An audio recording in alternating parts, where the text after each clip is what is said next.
Alright, so here's what's going on. I'm back from my trip to Virginia, and now I've had a lot of time to sit on this. I'm ready. I prepared myself. We're gonna make the Mario RPG tier list, the definitive Mario RPG tier list. I hope y'all are ready. Just give me one moment here. I gotta get something ready here. Hold on. Gotta make this. Yep, there we go.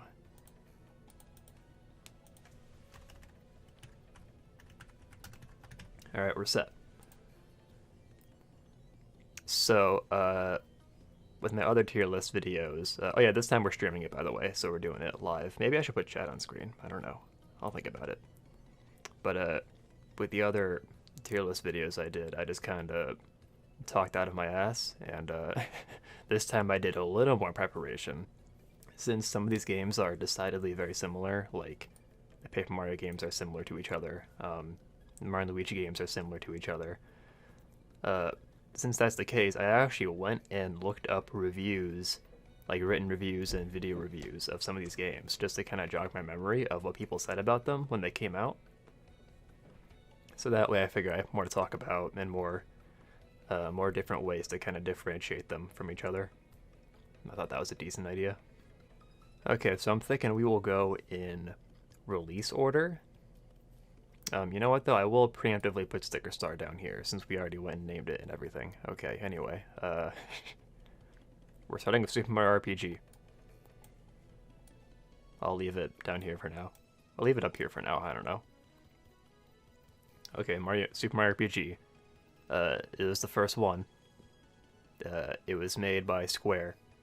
Introduced a couple new characters, Geno and Mallow. We got brand new villains. It was, I think, the first time where you got to cooperate with Bowser and Peach. It was cool. Super Mario RPG introduced action commands, or time tits, so that was pretty cool. Makes the battles more engaging and less boring than other turn-based RPGs are. Let's see, with all that being the case, I'm gonna put it here for now, but I might move it. In fact, I probably will. The thing with Super Mario RPG is that like nobody has anything bad to say about it, which is a theme with a lot of these games. Is that like people just don't have anything bad to say about Super Mario RPG? I feel like it's kind of a classic, and people just like it. People don't have complaints with it. I played it most recently, maybe 2 years ago, and I only played till like the 5th star piece, and I had played it a couple times before that, so I've beaten it. And what I found was that it was actually way more difficult than I remembered it being. Oddly, that's a weird like complaint to have with it, but yeah, I thought it was way harder than I thought it would be. Maybe I just need to get good. One thing I saw in a video review is that, and this is actually a good point, this is actually a very good point, is that it kind of gives you the illusion of choice when you do level ups, because when a character levels up in Mario RPG, they get a choice of upgrading attack, magic, or HP, but there's always one option that's just better than the others, because it'll be like, sometimes it'll only be attack +1, but then other times it'll be attack +3. Like, they kind of give you the illusion of choice while also giving you one that's like clearly better. So it's not like you can customize your characters in Mario RPG like you can in the Paper Mario games. So that's kind of unfortunate. You can't do a playthrough where you do like an all magic Mallow. Like you can, but clearly the opportunity cost of that is too great, where you would never want to do that. So I think that's a valid complaint. One thing I like about Mario RPG is that the dungeons don't really overstay their welcome. They're all pretty short. Sometimes the fights drag on a little bit, but if you're doing the action commands correctly, then you're usually dealing damage quickly enough to get through. I think B tier is a good place for it, honestly. Mario RPG also has a really good sense of humor with characters like Booster, and plenty of other examples. A lot of the interactions with Bowser are pretty funny. I think Mario RPG was the first game where Bowser was like a comic relief character, which became a thing in the later games. Super Mario RPG is just very standard, so I think it belongs here. Okay, next up we have Paper Mario 64. So this was originally going to be Mario RPG 2, but then some shenanigans went down. I actually don't remember exactly what happened. I've had it explained to me before, but I don't remember exactly. But it ended up being rebranded as Paper Mario. It has a very distinct art style compared to the other Mario games. Introduced partner characters that are all like original characters. I guess Mallow and Gino were that, but Paper Mario has more emphasis on them, I feel like. Where do I start with Paper Mario? So I personally played Paper Mario 1 after I played Paper Mario 2. I only played Paper Mario after it came out in Virtual Console on Wii. And I've played it several times, like 5 or 6 times, so I'm familiar with it. One thing that's annoying about Paper Mario is that the level cap is 30, so it's much more difficult to do essentially challenge runs where you do like only BP or only HP, because inevitably you're going to max out that stat eventually, and so you'll have to switch to a different stat. So I guess I could explain better. So the max level is 30, but then each individual stat has a cap on it as well. So the HP cap is 50, the FP cap is 50, and the BP cap is 30. So you can upgrade each one 9 times, I think, or 10 times. They fixed that in Paper Mario 2, but for the first game, I like all the partners, they're cool. Introduced Tattles, which I like a lot. It gives flavor text for all the different enemies. I would say in terms of like playing strategically, I would say on average you have less options each turn than you do in Paper Mario 2. It just feels like there's just more you can do in Paper Mario 2 since your partners have their own HP, and since there's more weird badges you can use like Soft Stomp and Sleep Stomp. Like, to be fair, those aren't things you use a lot, but they're there. It's more options, I guess. Although now that I'm thinking about it, I think those actually are in the first game, so never mind. But yeah, my original point was that there's a little more strategy in the second game because the partners have HP, and I think that stands. Let's see, I don't have much else to say about Paper Mario 64. I didn't make very many notes for it. Although I think I will leave it in A tier because it's just really good. The pacing is good. The combat is fun. So yeah, this game continued with the action commands from Super Mario RPG, but they're a little simplified compared to Paper Mario 2, where you can only block and there are no stylish commands. So yeah, I think we can move on. So I kind of wanted to go into release order, but I don't remember exactly what the release order is. So Superstar Saga, I didn't play this game until way later. I didn't play this game until like 2010 or 2011. I played on a friend's cartridge. So I played pretty much most of the Paper Mario series before I ever touched the Mario & Luigi series. So I don't have any nostalgia really associated with it. I did an LP of it though, in 2012, I think. Maybe 2011. Yeah, I played it for the first time in 2010, then I probably LP'd it in 2011. So after Mario RPG, they kind of split the Mario RPGs into 2 series. We had the Paper Mario games on console, and the Mario & Luigi games on handhelds.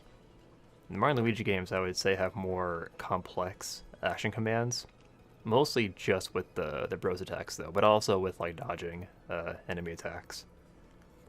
So I'll say the combat system in the Mario & Luigi games is actually really satisfying, I think. Being able to, like, actually dodge attacks completely is really fun, and it kind of adds a lot of, like, risk-reward to the gameplay, and it also gives it more replay value, because you figure with each replay you're getting more accustomed to how to dodge enemies. Superstar Saga had the bros attacks, and they were kind of neat because you could kind of choose how difficult you wanted them to be. So there were like 3 levels you could choose from, and if you did the highest level, then the animation would play out really quickly and it wouldn't give you button prompts. So you could kind of train yourself on how to do the bros attacks while you were playing, and in theory it's a cool system, but what it ends up being in practice is like as soon as you master them, you have no reason to not just spam them. So the bros attacks are just incredibly strong, and you can trivialize the game with them. One thing I don't like about them is that you can unlock like upgraded versions of the bros attacks, but in order to unlock them, you have to do like the original versions like a certain number of times. So for one, it might be do the original version like 30 times or do it 15 times, and unlocking them is just kind of a drag, I feel like. I wish there was a better way to just unlock them. Oh yeah, are we doing spoilers for this? I guess so, right? Okay, full spoiler warning for all these games, except for Sticker Star and Color Splash. Superstar Saga, weirdly, a lot of people, and yeah, I think a lot of people, I think it's fair to say a lot of people had an issue with the level up system, because each time you level up Mario or Luigi, you get a choice of upgrading one stat, like HP, attack, defense, or stash, or whatever, and the game doesn't communicate to you that you can move the cursor so you can upgrade a stat besides HP. And so a lot of people didn't know that you could upgrade stats besides HP. And when they re-released the games in other regions, they actually fixed that to where it communicates to you that you can do other stats. Also, the Mario and Luigi games have kind of the same thing that Mario RPG has, where like when you're leveling up your stats, there's always one that's like a little bit better than the others. So I don't know how to feel about that. I guess since there are more options in the Mario and Luigi games, like you have like 6 stats to upgrade instead of 3 in Paper Mario, like you might get decision paralysis if you had too many options, and so maybe having one that's a little better than the others actually helps in the Mario and Luigi games. Mario and Luigi has Cackletta and Fawful as the villains, and they're really cool. And they're like actually actively working against you throughout the whole game, which is neat. So the story is pretty fast paced. Like the circumstances change pretty quickly, which is cool. It's not just like a collectathon like the other Mario RPGs are. Like the story and pacing is more open ended, I guess you could say. Personally, I'm just kind of down on it compared to the other games because like I just don't have strong feelings on Superstar Saga. I feel like the other games are a little better and more memorable, which I think is fair because like Bowser's Inside Story, you get to play as Bowser, which is really cool. Partners in Time, I think the story is a little more interesting. Not that the story matters a whole bunch in Mario and Luigi, but yeah. I'm going to leave it in C tier. But remember, this is all relative, so even though there might end up being like 5 or 6 games above Superstar, doesn't mean it's bad. It just means that these games are all better, in my view, than this game, which is also good. Okay. I believe after that came Paper Mario 2. Okay, I've reviewed my notes for Paper Mario 2, and I've decided after much consideration that it's my favorite. Paper Mario 2 is my favorite game of all time. I don't know. I've mentioned it. I mentioned it a bunch of times on the stream, so a lot of people already know that. But in case you don't know, it's my favorite game. Period. So obviously it's gonna go up here. Usually with these tier list videos, there's always like one game that I just like more than the others, and so like half the video ends up being me just explaining why I like it so much. So Paper Mario 2, I don't even know where to start with it, man. It's just so good. The hub world is really cool. Rogueport has a lot of character. Exploring it's really fun after you get each new ability and partner. The sewers are fun to explore. There's a bunch of shine sprites and star pieces and shit you can find. In other ways, the game has a bunch of character. Like, Goombella has flavor text for every single enemy in every single area. So, it kind of has replay value, because you can be like, I don't remember what Goombella says about this storage room in the Glitz Pit, and you can just see what she has to say. Each chapter offers like a radically different story, and they all have different theming. So like each chapter is pretty much its own self-contained story, which is really cool. And they're all very different from each other. Like one chapter you're doing like a train mystery, and then in another it's like a pirate adventure game, and you get like Flavio's journal entries. One's like an MMA fighting chapter. It's just all of these chapters are really memorable, and people have very fond memories with all of them, basically. Let's see, what else do I have here? The partners are more interesting, on average, than the ones in Paper Mario 1. They just have more going on, generally speaking. They're more fun to use, I would say, too, because their action commands are just more fun, and they're also just better, on average. Like, Yoshi, Vivian, and Bobbery are all just really useful partners. The fact that the partners have HP now gives you more strategy that you can do. You can switch so that Bobbery's out front taking damage while you're doing other things with Mario. Oh man, there's so much.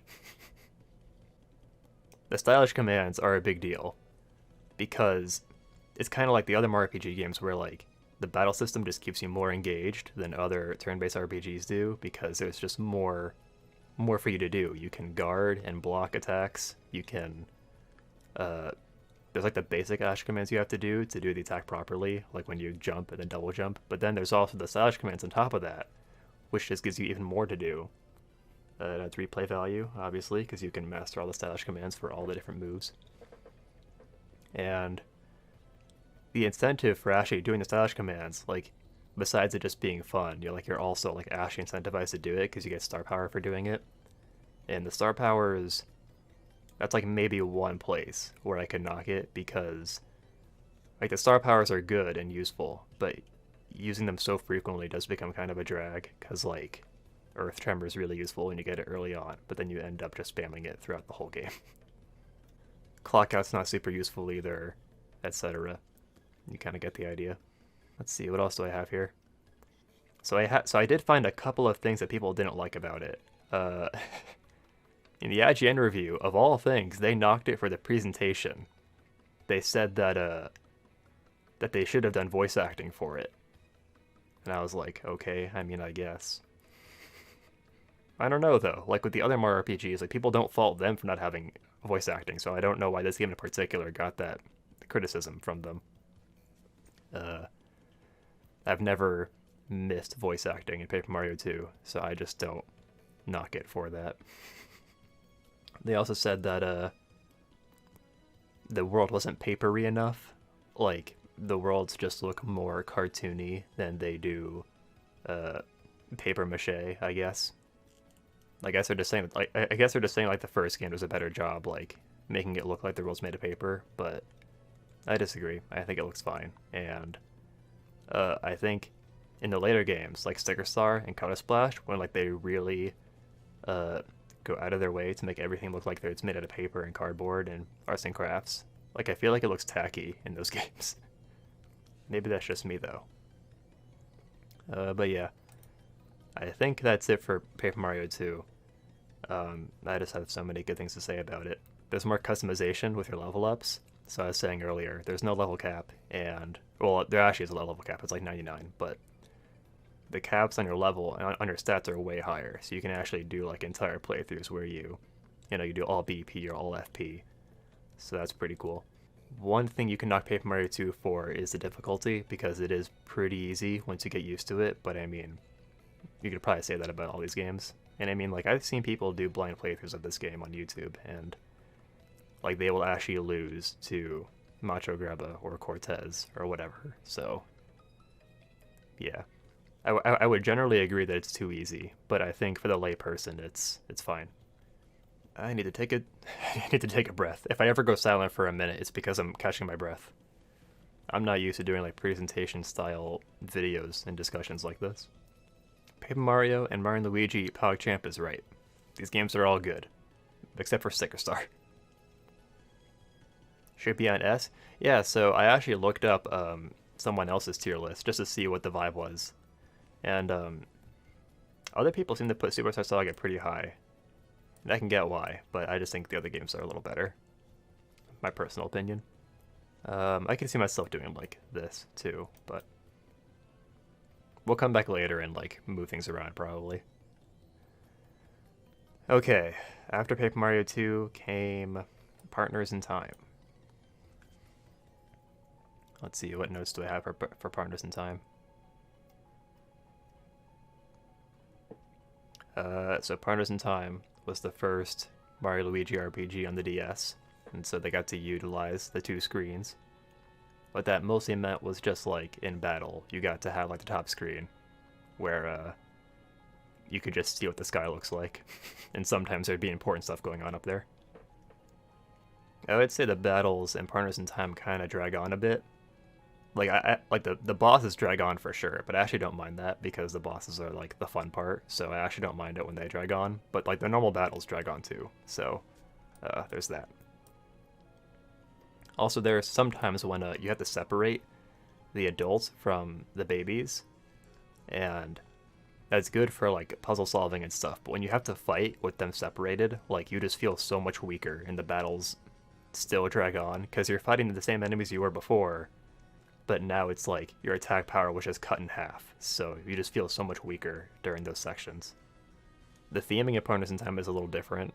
So like instead of the villain being Kekletta and Fawful, you have the Shroobs, which I forget exactly what their plan is, but it's basically just to rule the world and take it over for the Shroobs. It's kind of standard stuff, but the theming is just darker on, like, in general, which I think people appreciated. Partners in Time, also, yeah, Partners in Time does have good music, that's right. Glitzy Desert, right? Or Gritty Desert. The boss theme is really good. Excuse me. That's another thing, when I do these recordings, my voice will, like, do that a lot. The final boss theme is, like, really somber, and it's just really weird, but it makes it more memorable, so it's cool. I think people have fond memories of the final boss in that game because it drags on for so long, and like especially if you aren't good at the game like I was. Like I was very bad at it. I'm pretty sure I only upgraded HP, so the final boss would drag on for like an hour, and when I finally beat her I felt very accomplished. I think Mario and Luigi has badges, right? Or Partners in Time has badges. So you can use badges. I don't think those were in Superstar Saga. Although that might have been equipment. Yeah, I think it was equipment and then also badges. It's kind of a constant for all the games, but Partners in Time has good sense of humor as well. Maybe not like as funny on average as Superstar Saga, but whatever. Badges are in Superstar Saga? Okay. Yeah, you're right, because I remember Superstar Saga has a lot of like rare drops. I think Partners in Time has that too, but yeah, so there you go. They both have that. I think I'm good leaving Mario and Luigi, Partners in Time in C tier for now. Are there stickers? No, actually. I'm pretty sure there might be stars, actually. But are there stars? But are there stickers of stars? Are there star stickers? Everyone welcome Slushie. I can join now after I eat. Yeah, so I'm thinking I'm gonna wait until we're done with our first draft of the tier list here, and then we'll have Slushie hop in and give his opinion. We'll have him help us revamp everything. Oh, don't worry, we'll get the sticker star. We will get there. I thought it was really funny. Like I had already made a template for this video that looked just like this, where I had this bottom tier like this. And when I went to look up other people's tier lists, somebody had done literally like exactly this, where they renamed the bottom tier sticker star. I just thought that was funny. I believe next was SPM.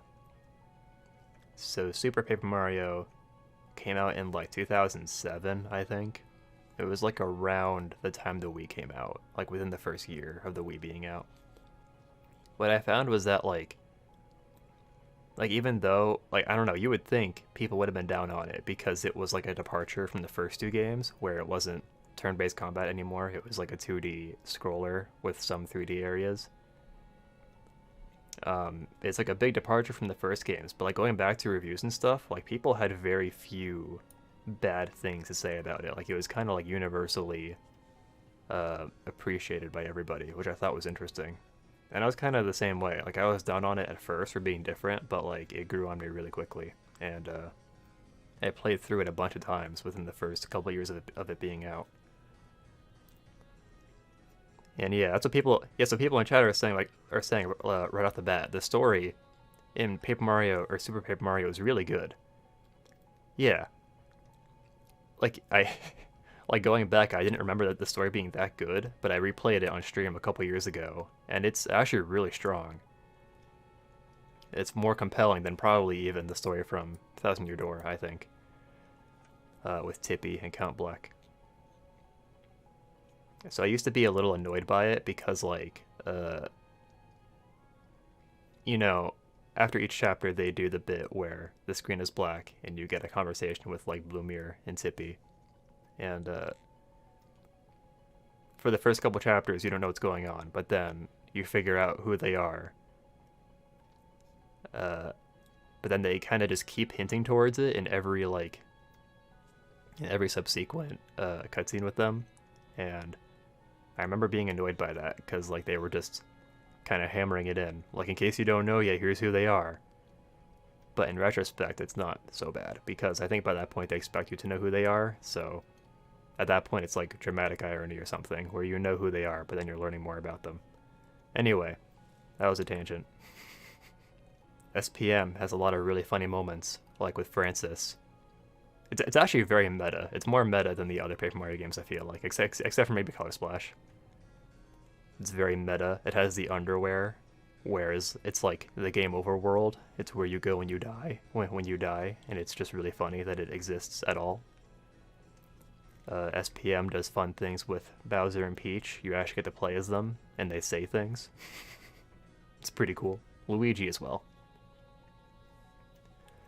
One thing that I almost forgot about this game is that each world has its own aesthetic. Like the background looks distinct in each world, which is really cool. Like in Chapter 3, I forget, I don't know how to describe it, but it's like, it's called the Bitlands. So the entire world is made out of like tiny blocks. And then Chapter 1, it doesn't have the bits, but it has like these math equations in the sky in the background. Which sounds dumb when you explain it, but it works if you play it. The villains are good. Count Bleck is a good villain. O-Chunks and Mimi are good, memorable villains. And that moment when Mimi like transforms into a giant spider is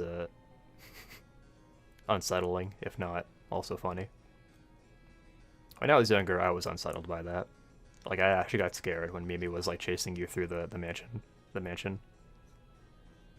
And then you do that quiz where you have to figure out who the real Merly is, and you ask like a series of dumb questions about like their favorite food or whatever, or how they prefer to take their showers, just really dumb shit like that. And then at the end, the way you figure out which one is real is just whichever one has fleas flying around them. Just a lot of funny, dumb shit like that in SPM. So I think SPM goes up here, even above Paper Mario 1. Before I really thought about it too hard, I would have expected that the first game was better, but like really thinking about it, like I have very few bad things to say about SPM. Maybe it's like, it is really easy. And there are some bosses, yeah, because like you can just do the Bowser carry combo and trivialize everything. So SPM is like really easy, even compared to these games, I think. I would say exploring areas is fun in Super Paper Mario.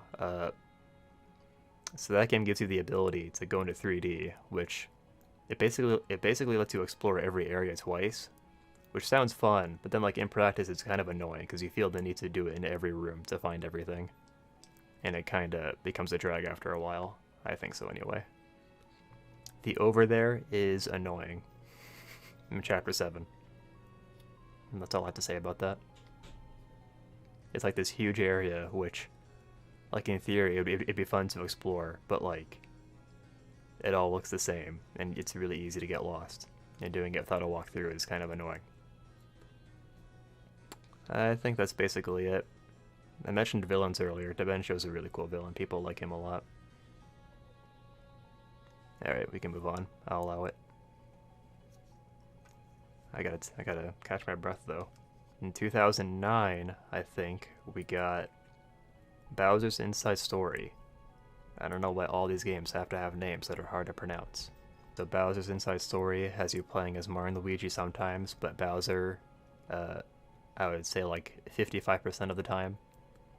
Bowser's pretty fun to play as. Like his combat system is very basic, but it's just fun because maybe because it's so simple. I don't know, but yeah. And anytime you can just like switch to the Mario Bros if you want by inhaling Bowser's enemies. Inside Story is shorter than the other games. It's like 20 hours compared to like Dream Team's 35 hours. So it's much shorter. You spend less time in each area on average. That was something that I didn't like about it when I first played, was I just wanted like a longer adventure. And the areas are kind of bland. You know, they're not particularly memorable compared to the first two games. They're kind of generic. in the beginning of the game, like, they make you think that the blorbs are gonna be what the story's about. But that's not what the story's about at all. It's, like, not even close. So I'm not sure what's going on there. The story, an inside story, is not good. Maybe I would say that. Even though Fawful is a really good villain, obviously. Fawful's a fun villain, but, like, in terms of the plot, it's not great. You explore 3D areas with Bowser, and then with Mario and Luigi you explore 2D areas, which is cool. That works pretty well. And then you can influence the 2D sections with Bowser by, like, interacting with the overworld in certain ways. I would say it works pretty well, and that's how they utilize the 2 screens in that game. But the combat system is just a lot of fun. It's streamlined in some ways. Yeah, Fawful is really good. So I think for those reasons, I'm actually going to put it above the other 2 games. I think most people have Bowser's Inside Story as their favorite Mario & Luigi game. I wouldn't go that far, but excuse me, I like it a lot. Of course, I gotta mention, the final boss theme in Inside Story is really good. That's all I'm gonna say. Okay. We can move on to Sticker Star. Mihoy says Sticker Star is #1. I don't know about that, Chief. See, like, this should be illegal. Like, this shouldn't be allowed. So Sticker Star, right? The story is not good. The gameplay is not good. Ian says, Final boss music is the best final boss music in any RPG. Do you mean for Bowser's Inside Story or for Sticker Star? I imagine you mean Inside Story. Sticker Star's bad story, bad gameplay, no partners, no interesting characters. I died in Chapter 2 because I sunk too far in the quicksand. That's a knock from me. So Sticker Star is the only game on here that I'm going to rank despite not beating. It's the only game on here I have not beaten. Because I finished Chapter 1, I was, like, down on it, but I didn't hate it. And then in Chapter 2, I sunk too far into the quicksand and I died. And it reset my progress to, like, the beginning of Chapter 2. And I was like, oh, well, fuck that. I'm not playing anymore. This game cost me $40. That's another knock for me. Does Bowser literally just not talk in it? Like, I never got that far. I have heard that, though. People say Sticker Star has good music. However, I disagree, because the music reminds me of Sticker Star. If you didn't finish it, then it is S tier. No, that's not how this works at all. Visually, it looks tacky, I mentioned earlier. It's like they went too far, making it look papery and cardboardy. Which just, I don't know, it just looks lifeless to me. All the areas look so generic. Just a generic Greenlands, generic desert, swamp. I'm ignoring chat right now. So yeah, Sticker Star goes in Sticker Star tier. I think that makes sense. I feel pretty good about this. I don't know about you guys. Alright. Next up, I believe we have Dream Team. Sidebar, I'm not going to rank the remake, so that would be this game and this game. I haven't played them, although I do intend to eventually. Maybe. Where's Dream Team? Oh yeah, I left it here. Okay, Dream Team. They introduced a new art style for the Mario & Luigi games. I think it looks good, personally. It looks good in 3D, which I actually used. I actually liked the 3D function on the 3DS. I know I'm alone on that one. Dream Team has the single best boss theme in this whole tier list. It has the best one. I would look forward to the boss fights so I could listen to it again. I think Dream Team is when the combat system in Mario & Luigi became even more fun, because in the Dream sections you get to play as Mario, who's Luigi powered. I don't know how else to describe it, but yeah. Doing the Dream fights is a lot of fun. Let's see. I don't have many things noted here for Dream Team. I just like it a lot. I have something I wrote is the Dream attacks feel meaty, which I think is accurate. The Dream attacks are a lot of fun. I remember back then people said that it starts slow because there's so many tutorials, which is fair. That's a fair criticism, I think. Uh, Dream Team, however, has a hard mode. I think it's the only game on here that has an actual hard mode that you unlock after you beat the game, which is really cool. I think all these games should have a hard mode, personally. Maybe that's just me, though. What else is there with Dream Team? I think the giant fights in Dream Team are more satisfying, so if you don't know, in the Dream World, you get to play as giant Luigi, and you get to fight just giant monsters, I guess. And they were in Bowser's Inside Story, but they just weren't as fun, I don't think. And plus, Bowser's Inside Story had the fight with the train that everybody hates, so yeah, I like the giant fights more in Dream Team, I would say.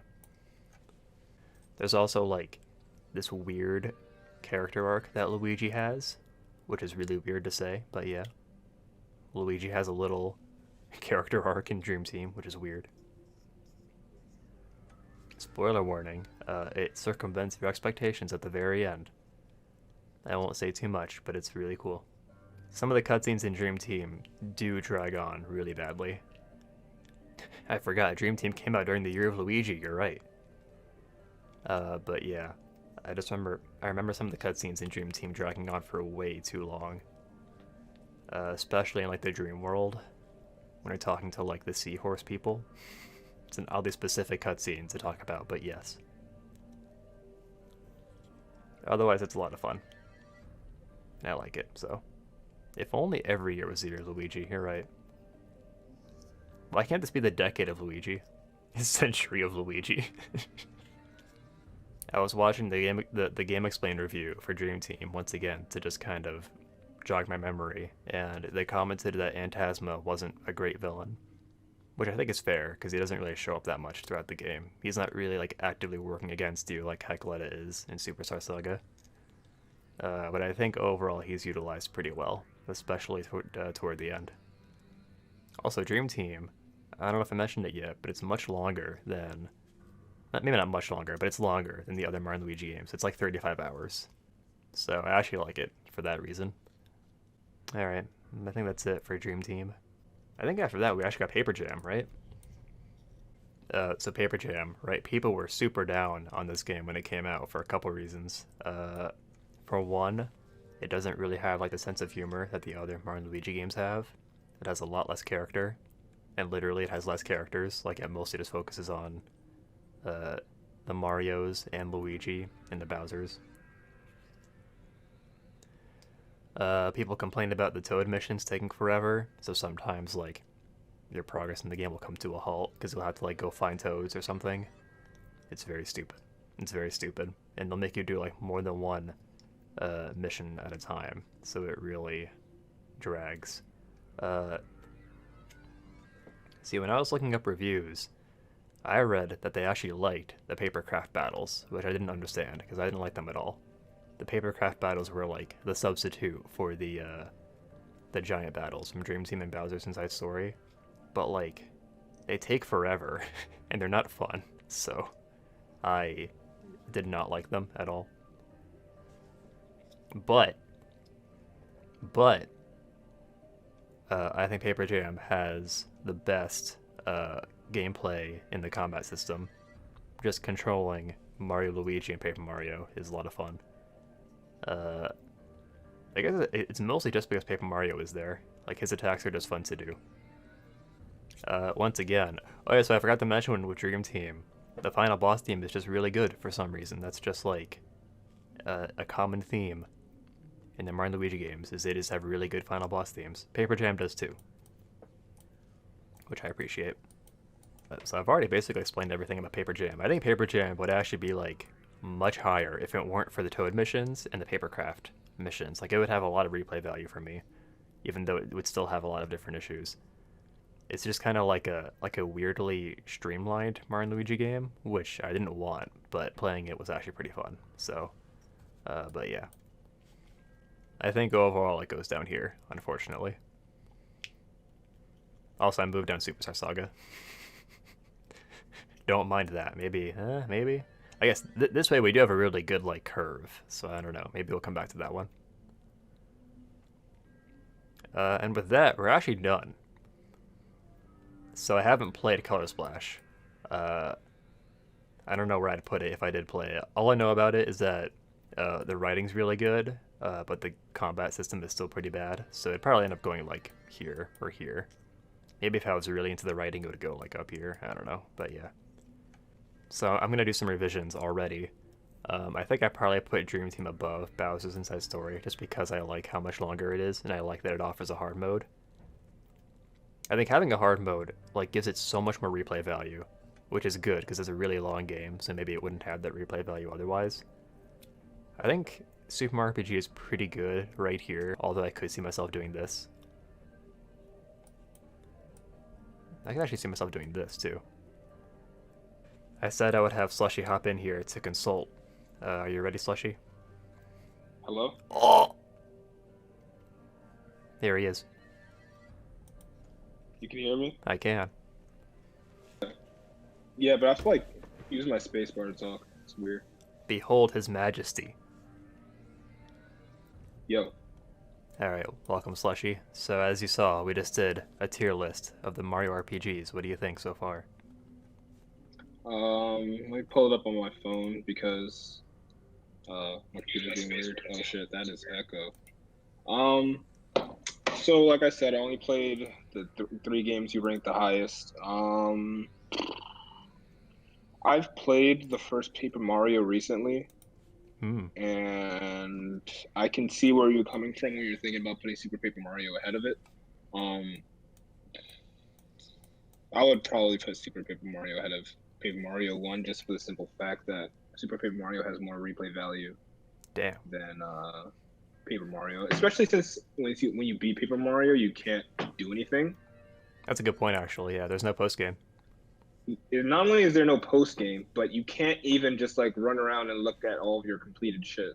You know what I mean? That's actually a really good point. Like the Pit 100 Trials is kind of a drag, but like it's still something you can do. It can also be fun if you're like really fucking bored. So. Yeah, that's true. Yeah, I think that's fair. I think I'll leave Super Paper Mario above Paper Mario 1. That's kind of where I was leaning already, but I was like, but Paper Mario 1 is so close to Paper Mario 2. How could it not be the second best one? Yeah, like I had that mindset for a long time, but then I played it again and I was like, yeah, this is fun, but I wish I could at least look at all the work I've done after beating the final boss. True, true, true. There's also the friend cards you can collect, I think they're called. What, in Super Paper Mario? Yeah. Yeah. There's a Samurai Kingdom, which I guess, to be fair, like in practice, it's just pressing down with Bowser and killing everything, so that's not super fun, but... Oh yeah, no, like I said, Paper Mario 1 has superior gameplay. It's just, if I, like, in my lifetime, I'll probably play Paper Mario 1, maybe one or two more times. But Super Paper Mario, I can see myself, like, throughout my lifetime playing that. In chat, you said it had the second best story in the Mario RPGs. Which game has the best? So I heard you saying Super Paper Mario has the best. I think Thousand Year Door is still better, just because it's like it's just classic. Like, and not to put on like nostalgia glasses, but that first experience when you're playing Thousand Year Door, it's just like it's unrivaled. When you replay Super Paper Mario, or when you play Super Paper Mario, it's like this weird buildup. It is So I don't paced, know. yeah, it is paced kind of weirdly, where like you just get kind of like small plot dumps in between each chapter where you learn about Tippy and Count Black. Yeah, like on paper, Super Paper Mario has a better story, but I think as far as how it plays out in the game, Thousand Year Door has a better story. If that makes any sense. That's fair. So you said you beat 3 of these games. Have you not beaten Super Mario RPG? Nope. Have you ever bought it? I have. I played like a good half of it, I think, and then I never got to beat it. Interesting. Yeah, that was a weird thing for me. Was like I went back and played it on the stream. Like halfway through, I just kind of was like, I don't really feel like it. Yeah, I don't know. I feel like that would be a better game on like if it came out later, if you know what I mean. I could see what maybe you mean. Do you want Gino for Smash Bros though? I have no connection to Gino. I really don't care if he gets in. That's fair. What if he's Besides, announced I on want Thursday? Sora. I hope he's not. I want Sora. If That's I'm being perfectly honest. that's fair. Well, Paul would die. He would. All right. Well, I think that does it for our tier list. I'm feeling pretty good about this. Like I said, maybe the only change I'd make is like I'd maybe put Mario RPG down here, but then we don't have our nice curve going. So I like how B tier's like pretty I don't know. The tier list looks balanced to me. Like I said, I've only beaten 3 of these, but like I've dabbled in most of them, and it looks pretty solid to me. yeah, I think it makes sense that like the best Mario and Luigi games are like close to the worst quote unquote Paper Mario games. Well, not even because wait, is Tucker Star on here? Oh well, yeah. I mean, don't worry about Super. I mean, I was Wait, talking about where's these Color games. Splash? Oh, wait, you didn't. What about Color Splash? I haven't played it. Oh, that shit would probably be at best C. Actually, I feel like C. I feel like it would be disrespectful to put them in the same rank as the 2 Mario and Luigi games in C. Like I've seen that game. It's probably just Sticker Star with good graphics. Like no shit. Yeah, I've heard some of the music from it is good too. Yeah, but dude, fuck. That shit is disappointing, bro. You know what's really dope about the Paper Mario games up here is that I guess Sticker Star has this too, and so does Color Splash. But like they have different boss themes for each boss, which is just really cool. Yeah. All right, I think that'll do it